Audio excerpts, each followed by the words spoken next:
Oke, kita lanjutkan kuliah kita. Ini kuliah materi terakhir kita, pertemuan ke-15.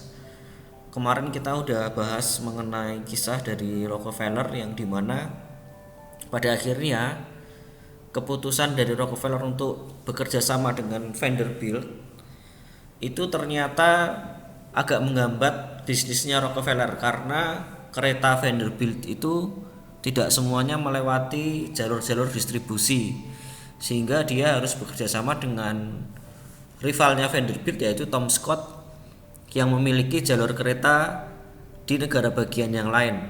Tetapi Vanderbilt dan Tom Scott sadar bahwa Rockefeller sudah terlalu berkuasa dan menguasai industri sehingga dianggap membahayakan.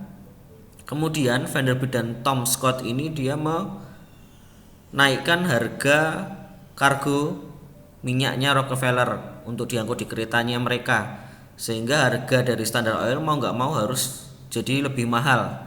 Nah, buat Rockefeller ini adalah pernyataan perang karena Vanderbilt dan Tom Scott ini berkomplot untuk mulai melawan Rockefeller karena Rockefeller dianggap terlalu menguasai industri. Nah, tapi Rockefeller ini bukan orang yang mudah menyerah ya bila ditantang bertarung seperti ini. Rockefeller merasa bahwa dia ini lahir untuk membuat kehidupan manusia ini menjadi lebih baik dengan produk oilnya dia.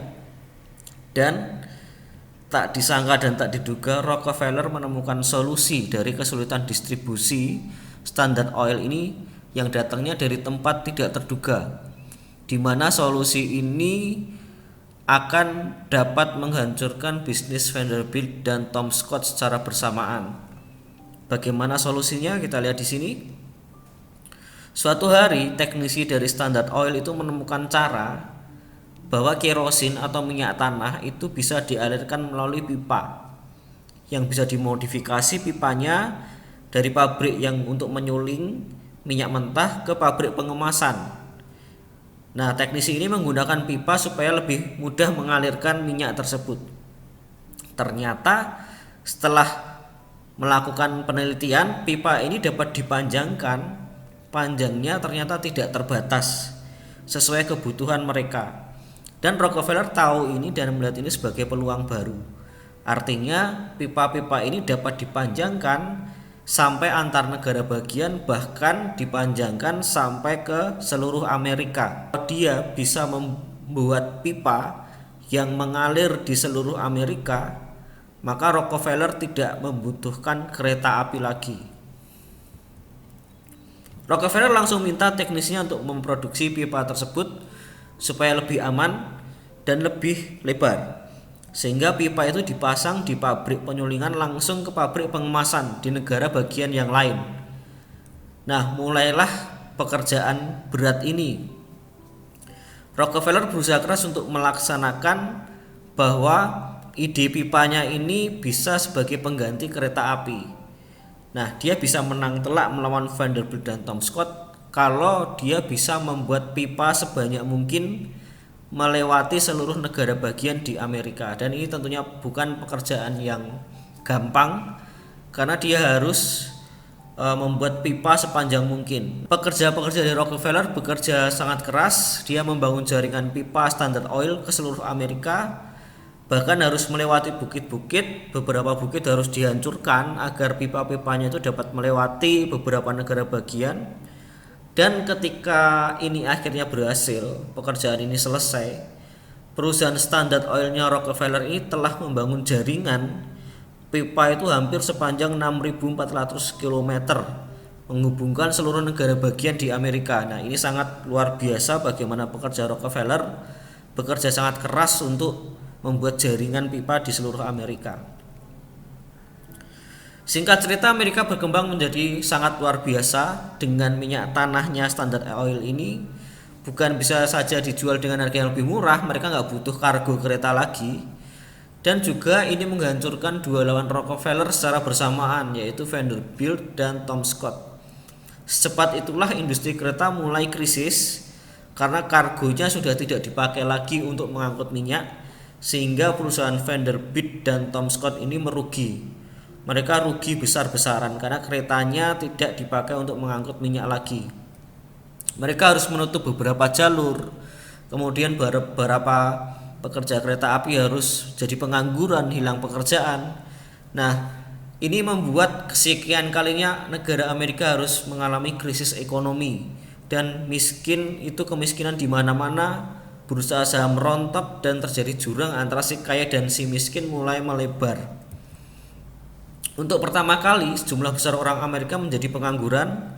Pekerja-pekerja yang tersisa pun, kalaupun mereka terpaksa bekerja, jam kerjanya sangat panjang tapi dengan upah yang sangat minim. Ini membuat para pekerja ini marah dan mereka melakukan demo. Demo buruh tumbuh di mana-mana. Puncaknya adalah apa yang tadinya hanya demo buruh menjadi kerusuhan massal di kota Pittsburgh. Sehingga ini membuat stasiun kereta api milik rival Rockefeller yaitu Tom Scott itu terbakar dan memaksa perusahaan tersebut bangkrut. Jadi Tom Scott itu akhirnya harus bangkrut, bahkan kehilangan stasiun-stasiun keretanya karena dibakar oleh massa yang marah karena tidak punya pekerjaan. Nah, ini ilustrasi dari Tom Scott dan anak didiknya yaitu Andrew Carnegie. Nah, nanti kita akan lihat kisahnya Andrew Carnegie gimana. Kekalahan itu sangat fatal untuk Tom Scott sehingga Tom Scott ini akhirnya depresi ya sampai meninggal. Dia tidak mampu lagi untuk bangkit, perusahaannya hancur. Nah, kelak anak didiknya ini yaitu orang kepercayaan Tom Scott itu namanya Andrew Carnegie. Dia kelak akan coba balas Rockefeller yang sudah menghancurkan bisnis dari mentornya. Kita lihat nanti pembalasannya. Rockefeller menang dari dua orang terkuat di Amerika saat itu yaitu Vanderbilt dan Tom Scott. Ini menjadikannya orang terkaya di Amerika, menggantikan posisinya Cornelius Vanderbilt. Rockefeller ini dari seorang anak yang miskin ya, dulu dia jualan permen, putus sekolah, akhirnya jadi orang terkaya di Amerika. Kekayaannya saat itu setara dengan 500 miliar dolar kalau dikurskan saat ini. Standard Oil memang menguasai dunia di era itu ya, di saat kegiatan monopoli itu masih diperbolehkan. Monopoli itu perusahaan kita menguasai seluruh industri yang ada, cuma satu perusahaan.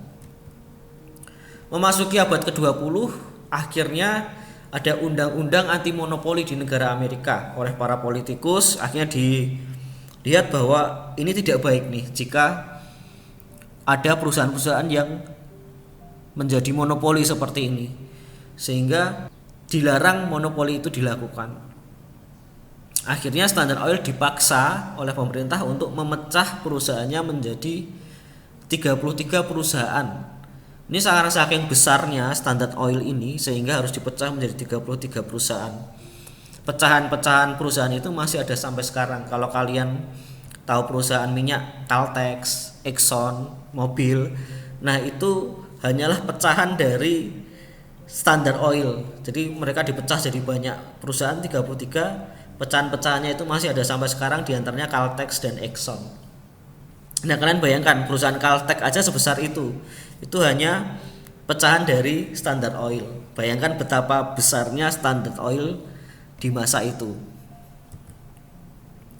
Nah, Rockefeller dia punya moto yaitu dia selalu mengubah setiap bencana itu menjadi kesempatan.